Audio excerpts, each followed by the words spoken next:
how we spend that money. Media firm DB Corp has reported a 74% increase in its consolidated net profit for the quarter gone by, quarter ended June 30th. Net profit has come in at 76 crore rupees for the first quarter. Top line growth 20% there, gone up to 449 crore rupees, and EBITDA margins have also surprised on the upside, 31%. Let's try and get some views going from the management. Mr. Girish Agarwaal, he's the director with DB Corp. He's joining in right now. Mr. Agarwaal, thank you very much for talking to NDTV Profit, and congratulations on posting a strong set of numbers there for the quarter gone by. Strong, we've seen ad revenue growth there coming in. Do give us the highlights of this quarter and tell us on the back of what have you maintained the momentum. I think this growth has actually come because of the yield improvement, the 21%. I would say around 70-75% has come because of yield improvement, and balance is the volume improvement. And that has happened across categories and across markets, right from Maharashtra to Madhya Pradesh, Chhattisgarh or Punjab or Gujarat. All these markets have shown the positive trend. Importantly, in the categories of advertising like real estate, education, FMCG, they all have shown a strong growth of varying from 18% going up as high as 39%. So we feel in our market looks like that the things are improving a lot. Another important point because of for the margin is that we've been able to keep the cost in control. So I think that's another strong point, that so far we've been able to keep the cost in control, and the newsprint also didn't impact much because we had certain stocks with us. So we assume that overall things are good and should be able to continue like that. Great to hear that, but we do understand that about 40% of your newsprint is imported. Given the fact that the rupee has depreciated so much, hasn't there been an impact? Not as of now, but going forward we feel that there could be a price impact of almost 5% plus on the newsprint cost. Because what will happen, I may reduce my imported percentage from 40 to 35 depending on the parity on the Indian market. Girish, how was the performance of the radio business? Radio has done around 22% top line growth, and their EBITDA margin has grown by almost 69%. So they've done a pretty good job in this quarter. Okay, let's talk about the fact that we are now getting into the election mode. I think 2 quarters down the line we would see the elections coming in, and for some states it starts pretty early. What's your take as far as pre-election spending is concerned? What kind of growth are you expecting in ad revenues purely based on pre-election spending? See, we are not expecting any growth directly from the election advertising. But there will be impact on the other categories like automobile, real estate and all that. Because of the election, government is rolling out certain benefits to the people by large, and then it improves the some cash flow with them. Like in one of my state, government has decided to offer the free medical checkup and the free medicines.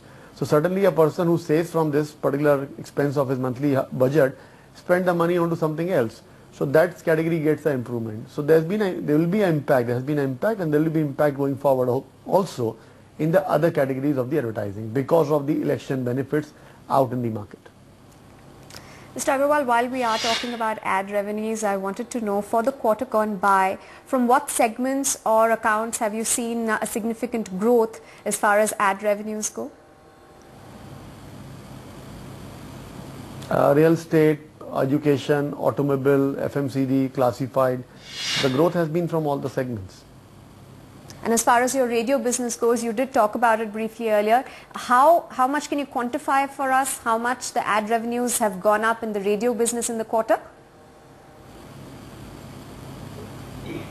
It's been almost 22% growth for the radio business, and their EBITDA has gone up by 69%. They are at 51 million. Is their EBITDA margin, net EBITDA this year, EBITDA this particular quarter. And in radio, the advantage is that the cost is totally under control. So we don't see any major cost up in the radio. And if the advertising continues to grow at this 22%, they will have a further more benefit. While in the print business, when the newsprint cost goes up, it affects me. While in radio, there's no such cost. Girish, let's talk about new launches. I'm talking about new editions. I believe you just launched a few weeks back an edition in Akola. I think it's a Marathi edition that you've launched. How many more such editions are you planning to launch during the year, and which micro markets are you targeting? We are planning to launch Amravati next month in the month of August, and there may be 1 or 2 more small launches in some other states happening within this calendar year. Okay. So, within the Hindi speaking belt and in some of the other vernacular editions, what kind of growth are you targeting as far as FY14 is concerned? See, as you know, in this quarter we have done 21%, and the growth has come in most of the markets in the similar format. So if the overall market scenario looks like the same, nothing goes wrong, then this number should be able to continue going forward. I understand you've sold your entire stake in Divya Prabhat Kiran. We'd like to know the reason behind that, and also the strategy that you're going to follow from here on, because you know, this new edition in Akola, it's going to take a little bit time to play catch up. Plus you've got a couple of other editions which are still making losses you know, at the operating level. So just talk to us a little bit about your strategy going ahead. This publication, Divya Prabhat Kiran in Indore, it's afternoon daily. We decided to quit because too small a business to focus on. It was unnecessary taking our local team efforts over there. So we just came out of that. Coming to Maharashtra, we have launched Akola, we are launching Amravati. We are 2-year-old in Maharashtra now, and in 2 years' time we have done a pretty great job in Maharashtra in terms of gaining the confidence of the readers locally. And since the readers are with us, based on the advertisers also follow. So in 2 years' time we have pretty good robust growth in the advertising also in these markets. And that has further encouraged us to launch some 5, 6, 7 editions in Maharashtra in just 2 years' time. And as per our internal benchmark, we try to become a EBITDA positive in 4 years' time of a launch of our edition. Right. Girish, on the radio side, the phase 3 FM auctions have been cleared. I think 839 channels would be going on air. How do you plan to monetize this opportunity? How much would you be spending as part of this auction? I know the numbers are still not out, but I'm sure you must have kept out some investment that you plan to make. Can you help us understand the game plan here? Sure. We are very clear that in radio we are focused only in our markets. So the markets of 13 states that I am present, and wherever I don't have a station, I'll be looking for that. So I'm not targeting any metro market, I'm not targeting any newer market beyond my existing print states. So whatever it takes in those markets, which is not a substantial money, I'll be doing the bidding. Having said that, I'm not going to go and bid just out of because I have a compulsion to bid.